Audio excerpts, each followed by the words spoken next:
नमस्कार। माली समाचार हिंदी में आपका स्वागत है। मैं दिनेश माली।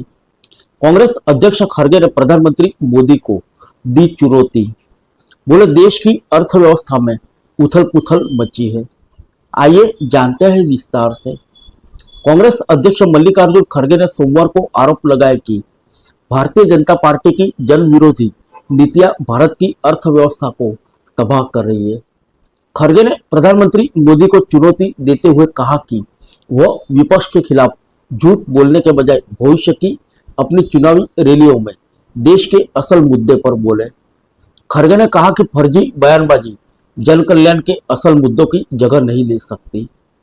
कांग्रेस अध्यक्ष ने सोशल मीडिया मंच एक्स पर साझा एक पोस्ट में लिखा कि आम नागरिकों को उनका सारा पैसा लूटकर आपने जो आर्थिक उथल पुथल मचाई है उस पर एक नजर डालिए।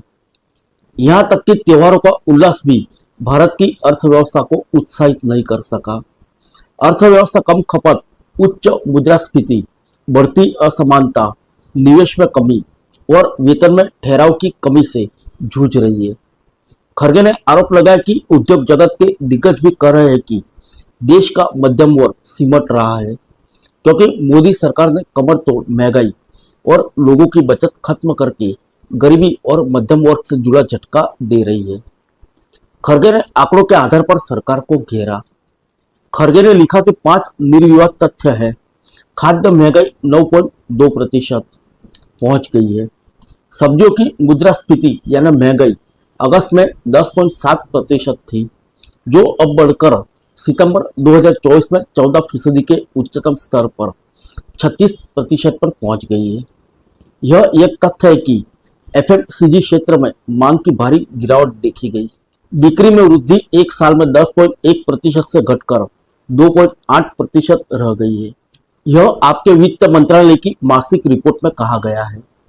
खड़गे ने दावा किया कि एफ&बी क्षेत्र में तेजी है, जो पहले दोहरे अंकों में हुआ करती थी, अब घट गई है।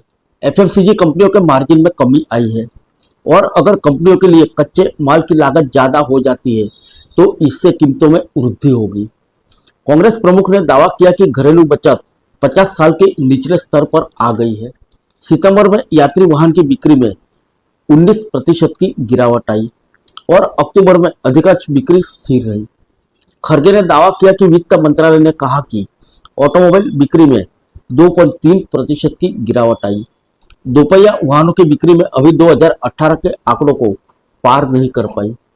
भारत की जन विरोधी नीतियां भारत की अर्थव्यवस्था को नुकसान पहुंचा रही है। फिर मिलेंगे अगले बुलेटिन में अन्य किसी खबर के साथ। तब तक के लिए इजाजत दीजिए। नमस्कार।